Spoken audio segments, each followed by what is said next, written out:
我是赵康，欢迎来到 TBS 赵康战情室。在我们现场特别来宾，严伟慈议员、陈伟慧委员、赖世宝委员、李永平前副市长、李明贤议员。川普好像就是川普在讲了，说伊朗已经同意他的15点方案，他们有什么理由不答应啊？当然要答应我啊！哦，核尘埃，什么叫核尘埃？就是那些浓缩铀了，要交给美国。另外又送美国一个礼物，就是送给美国20船的石油可以通过荷姆兹海峡。哦，所以你看看我大赢了，他们都要谈了啊、哦。川普讲，终于把心里话讲出来了。你知道我为什么打他？我最想的什么？我最想夺下伊朗的石油。委内瑞拉已经被我夺下来了，还带了38亿美金的黄金，38亿的台币的黄金，1亿多美元的黄金。美国很多笨蛋呢，还抗议我。他们不懂哦，为什么我要把伊朗的石油拿下来？哦，它这个哈格岛面积只有曼哈顿的1/3啊，那么小的地方，伊朗的石油90%通人面出去，拿下来以后，伊朗石油就是我的啦，对不对？你美国人笨不笨？你们还反对我？你反对什么？哦，而且他又改名了，他现在把那个荷姆兹海峡改名叫川普海峡。他说呢，川普海峡哦，我已经拿下来了哦。所以呢，这个伊朗原来的领导阶层已经死光光了。对啊，死了49个，再加后来好几个，对不对？所以呢，现在等着这伊朗说你们来吧，要把你们美军烧死，让你们承受地狱之火。而且呢，伊朗说已经进入第3次世界大战了啊、哦。那而且伊朗革命卫队对美国下最后通牒，说你们师生离学校远一点，你们炸我们2个大学，我要炸你们的学校哦。那巴基斯坦外长说，最近要举办美国跟伊朗的会谈，说美国跟伊朗赶快停火终结吧，哦，不要这个再搞中东的冲突了。美国他的突击舰运了3500个兵到中东去，中东本来就有5万个美军哦，哦，伊朗说你来我就把你的林肯号打沉，所以呢，那另外呢，原来从琉球调去的2500个这个陆战队也已经要到了，哦，所以会不会打？有可能打。为什么这样判断？之前他派那什么福特舰啊、林肯舰啊、航空母舰去，很多人就说不会拿下了。我说会打，为什么？你搞了这么多部队去，你不打，那你的部队搞那边干什么？而且军人就是打仗嘛，演习也是视同作战嘛。那我就把它当成个演习就是了，什么了不起啊？就是川普这种穷兵黩武、好战的人，那你现在把那些部队都派去了几千个人去，不打吗？我认为还是会打的，除非伊朗现在全面投降。那末日博士估计川普可能会扩大攻势，这因为呢赢面比较高嘛。你打，当然美国赢面大嘛。美国那个武器、它的装备、它军人的训练，你伊朗怎么打？哦，很难的啦。你说天天打游击战，所以美国的优势就打一下就赶快撤退，重要据点拿下来就好了，不要再深入了。那伊朗当然想诱敌深入嘛，所以呢，它是一个豪赌，但是呢，豪赌要算呢，我赢面大还小啊？只要我有70%会赢，30%会输，我刚能跟你凹嘛。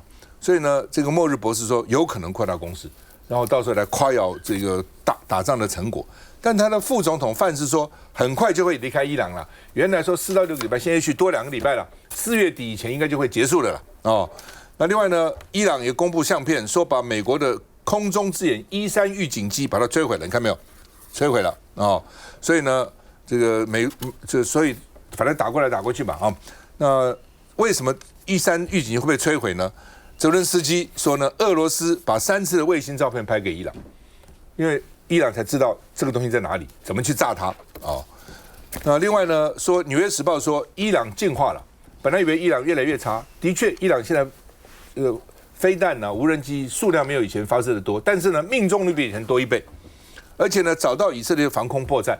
什么叫以色列防空破绽？以色列不是有铁穹吗？就在以色列人口密集的地方发集束弹，然后呢很多弹，就有那个散弹枪打鸟，啪一散弹后，啪啪啪很多弹出去，弹不大，但是很多集束弹，所以你伊朗那个以色列那个铁穹，你看了满天就像下雨一样下来，防不胜防啊！所以伊朗找到这个破绽，我们看一下。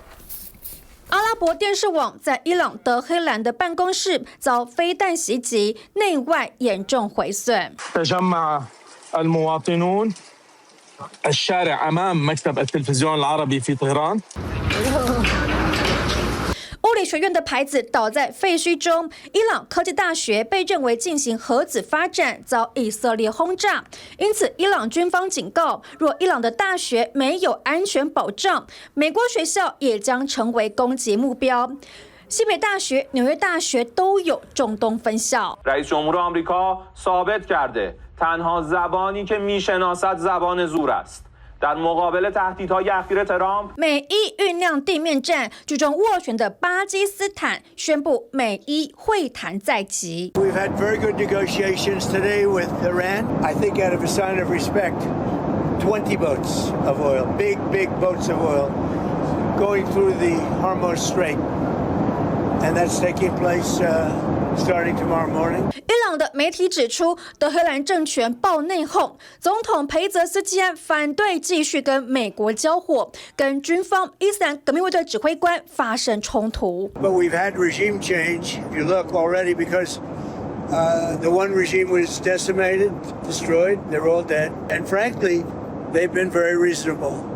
So I think we've had regime change. 川普声称的政权更替，似乎也想利用伊朗势力分歧，坐收谈判之力。来，世宝委员怎么看？是这个看起来就打不完了。这个川普当然原来最早的是希望是说，像去年的6月一样啊，这个就打一下，打个几天就结束哦。现在看起来这个规模越来越大，越来越大，越来越大。他的这个陆战队啊，原来从这里调了2500，后来加3500，等于这个6000哦。那整个来说的话，你就发现到说，这个川普总统啊，他很有意思哦，他把心里话全部讲出来了。他问的就是伊朗的石油，伊朗石油有多丰富？它的储量大概占全世界12%左右，占全世界第3名。天然气的储量占全世界第2名。你看它这个非常多，但是它的石油产量没有这么多，受到制裁啊什么之类，可是还是在全世界的来排名的话，大概有前10名之多了哈。那川普又说荷姆斯海峡改成川普海峡，这个话大家觉得说这是很搞笑啊，很搞笑啊！你这个叫精神胜利法啊，精神胜利法就是我已经赢了，我掌控了啊。那来讲的话，我就强调说，他过去想要把墨西哥湾改成美国湾一样的意思，把加拿大格陵兰变成51州、52州。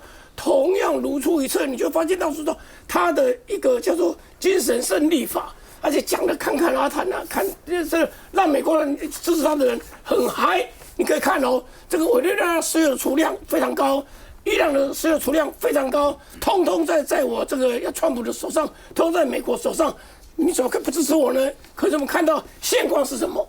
美国人他做了民调，大概支持他打伊朗的。不到3成啊，27%左右，27、28啊，对不对？就不到3成嘛，而且像全美就几百等于几百万人，好几十城市啊，900万，对不对？有900万人这样子在反他了，说不要打了，不要打，为什么要打这一仗呢？为什么要打这一仗？就很多人就在想说，为什么打这一仗？当然，比较从这个投资的角度来看的话，从这个投机啦或炒股的角度来讲说，他是不是借这个机会？他的家族啊，开始去有inside，有那些先去卖呀，或先去买呀，哇赚很多。有人把它这样子一个统计哦，林林总总，你就发现到说，川普这一次来讲的话，他如果按照他讲的说15点伊朗都答应的话，怎么会股市暴跌，美股暴跌，亚股今天也是暴跌，台股也跌，台给跌了600点，日本跌最多的时候跌到超过5%。韩国就跌了3%，跌幅都非常的重。那说如果真的讲的说，伊朗一定会答应15条，它简单的讲就是它里面要把它的核的设施塔掉，没有机会发展核弹。第二个，飞弹的东西，飞弹的这个数字要受到控制。大家会觉得说，这个伊朗飞弹很厉害，好。那飞弹有几颗呢？一般过去来讲说，我大概2000颗到2500颗，现在剩多少？大概有人估算剩1000颗左右。它的无人机才是厉害，无人机一部大概100万新台币吧。然后呢，他去一来的时候，美国发射什么爱国者飞弹2颗去拦截它，爱国飞弹1颗多少钱？1颗1亿台币啊！这里面差多少啊？好吧，伊朗现在呢，里面好像听说有2种不同意见，一个是总统。一个是革命卫队，总统是说好了，不要你这个革命的不要就到处炸来炸去，你再炸我的经济也撑不住了，因为伊朗经济也蛮惨。之前那些革命人跑到这个街头上去反政府，就是通货膨胀嘛，因为被制裁，通货膨胀物价上涨，人民受不了了。现在是因为美国打，没办法了，现在要抑制对外，但是呢，你经济不能这样一直搞啊。教宗出来讲话了，这教宗是美国教宗哦，是有史以来第一个美国籍的教宗。他说呢，发表中之主日谈话。他说你们这些家伙假借天主之名来发动战争，天主是不会接受、不会听你们的因为呢，他会拒绝你们的。你们这些家伙，你们很多事每天来祷告我也不会听的，因为要跟神父去告解嘛，有没有？我也不会听的。你讲的唯心之论嘛，上帝、神父那个天主有叫你去打仗吗？没有嘛，你们手沾满了鲜血。教宗讲的话是很重的就是美国籍的教宗讲的是美国人那另外呢，美国3次发起的无王日 No Kings， 就是你川普，你不要以为你是国王，你以为你干什么都，你是个总统啊，你要受到这个国家体制的这个约束，不可能这样乱搞啊。所以全美国昨天有50州举办了3200场，总共加起来有900万人上街头反川普。控制抗议2个字，第一个抗议去打伊朗，第二个抗议物价上涨。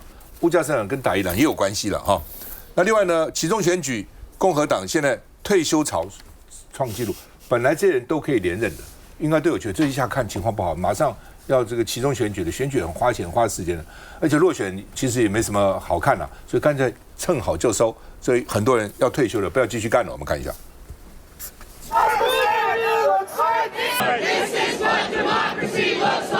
反川普无王日抗议游行在全美遍地开花，洛杉矶联邦大楼外被上千名示威者团团包围。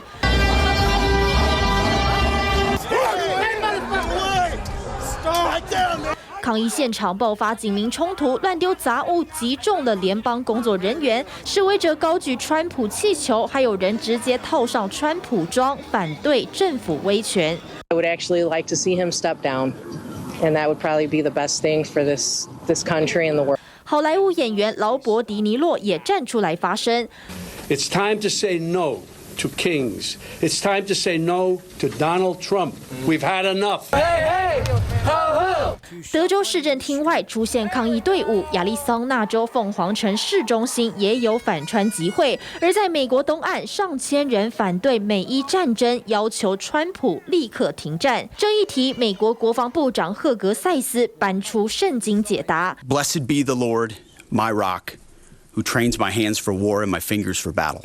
圣经被当作开战借口，教宗良14世也搬出圣经，罕见言辞批判。Anche se moltiplicaste le preghiere, io non ascolterei. Le vostre mani grondano sangue. 教宗说，上帝不会听发动战争者祈祷，暗批美国和以色列假借天主之名开战。好，永平怎么看？教宗的这个话讲的真的非常的重，他说。不会听你们的祷告，因为你的手沾满了鲜血。我觉得现在美国的人的怒吼呢，真的是爆发了。这个爆发除了反战以外呢，更是说你挑起这个没有必要的战事呢，又导致了民众的痛苦指数又在升高。因为你的油价上涨之后呢，万物齐涨。所以对美国来讲呢，这个家里头呢是非常大的一个压力。那现在川普呢，因为他是一个很好面子的川普，连那个荷穆兹海峡都可以改成川普海峡。我们刚才大家为什么在笑呢？因为你如果没有办法真的控制那个海峡的话，以后是不是川普海峡就被人掐住咽喉了？精神胜利法不，那个连精神也没胜利，你这个不就是大笑话了吗？大家就每天画一个漫画，就他的海峡就被卡脖子，想的就真的很好笑。各位想想看他说他要去那个派地面部队，比如他不是要石油吗？他要去派地面部队去控制这个哈格岛，就是那个伊朗整个产油的那个岛。他说只要控制了石油，我们就可以控制，还可以控制荷姆兹海峡。问题是，你是远在天边，在伊朗国土旁边的岛，你现在就算2500人，你就算地面部队一时能占有，你要怎么样去维护你的占领？你要派多少军队、多少人，然后一直的不停歇的，而且在这个过程中呢，你难道不会考虑到，当美军阵亡的人数开始飙升的时候，你自己国内后院又更失火到什么程度？从川普搞关税跟这个启动这些战争以来啊，这个美国内部啊进行一些因为什么补选啊、改选，有人改职务的一些叫做特别选举啊，共和党已经连输12场了耶。他输到什么程度？输到连川普自己住的那个海湖庄园的那个地方啊，那个 county 他也输掉，州议员也输掉，而且呢。他之前他自己在选举的时候领先13%，结果那个13%的部分全部倒输，让一个非常的那个年轻的女生赢了川普公然背书的这个共和党。所以他这种状况我是真的觉得他现在就是面子挂不住，他可能想说他赶快军队去一下，然后插个美国国旗说胜利胜利胜利，然后呢很可能他也不管能不能守得住，他可能又赶快把军队撤回来，会不会这样呢？我想我们看一看，可能不会等太久。好，我们休息一下再回来。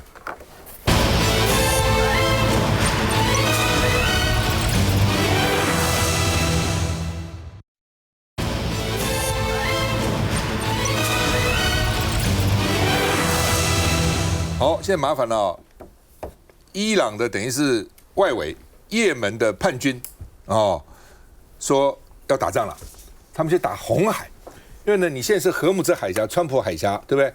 川普海峡它有33公里，那最关键的地方可能就3-4公里卡住了，所以呢，荷姆兹海峡就很麻烦了，油轮不能过。那他们就阿拉伯，他们就从那边的红海这边荷姆兹海峡从红海走。那这边呢，也门的这些青年军在那边也不是没搞过，之前不是海盗啊什么就抓了很多船吗？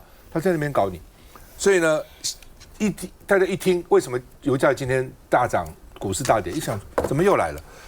油价推升，布兰特原油冲到116美元，然后呢，西德州原油冲破100美元，这都要命的整个油价就运输啊、物料啊、化工产品啊什么，通通涨了嘛。央行总裁杨金龙说，如果油价全年上涨到100美元，国内的物价指数会上升1.9%，将近2%，也是蛮多的那通膨可能会掀起，所以杨金龙说不排除升息，要紧缩货币政策。哎呦，这就是美国，川普一直希望联储会降息，但你美国这样油价一直升，所以联储会不降了。不但不降，那个升的话更不得了啊！你的房贷各方面都要多付钱为什么还要降低你，让你减少钱，不要去消费，避免经济过热，避免这个物价上涨，就为这个目的。这是双面刃了。学者说，油价干嘛动涨？该涨就涨啊，要不然以后问题更大了。你只累积，能够累积多久呢？那另外呢，现在屋漏偏逢连夜雨，澳洲的天然气出口也受阻了，因为有热带气旋。本来我们说好没关系，我们从澳洲进来，澳洲那边天气也大变，所以呢更不够了。我看一下，我觉得还是正常的所以跌的正常的对了，上下那都是正常的。这一句台股没有超跌，恐怕要让投资人不开心了，因为光30号开盘，台股跳空开低，跌超过600点，失守33000。后续杨总裁再补一句，还是要谨慎。只是对 CPI 预估是不是又太小心了呢？3月理监事会把今年 CPI 上修到 1.8%， 通膨警戒线面临考验，但这是以全年均油价每桶85美元去估算。现在都已经到100多了，110几了。不，那个是暂时，现在目前58.3，现在把它调升到85的话，那已经是上涨45%了。也坦言，如果飙升到100美元 ，CPI 恐怕就会上升到 1.9%。第二季评估是个关键，要注意的还有输入性通膨。未来一旦台币贬太怪视状况，也不排除紧缩货币。央行也公布，截至2月底，外汇存底6055亿美元，加上其他资产可动用资金，其中858亿美元被视为是调节筹码，也被认为是鲜亮银弹秀肌肉，要稳住汇率。美元升值呢的最主要原因是因为油价上涨造成了通膨的压力。美伊还没有坐上谈判桌之前，那这个台币要停止贬值是有困难度。强调6月还会再度评估战争时间、强度、涵盖范围都会密切注意。至于新钞印制时程则不受影响，每张依旧增加成本1.5元，按照标定2028年会陆续印制发行。来，王慧。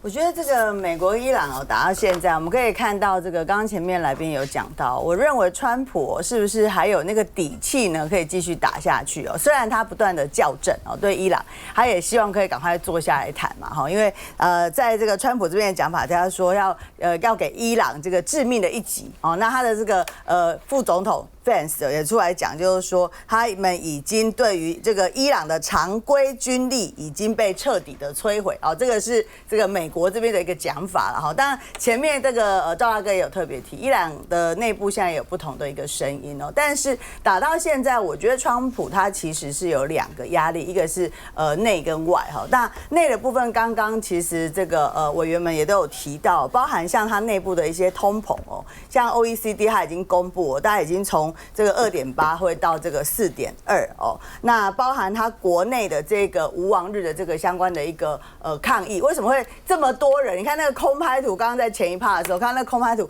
这么多人出来抗议，因为油价一直涨，其实不是只有油价涨。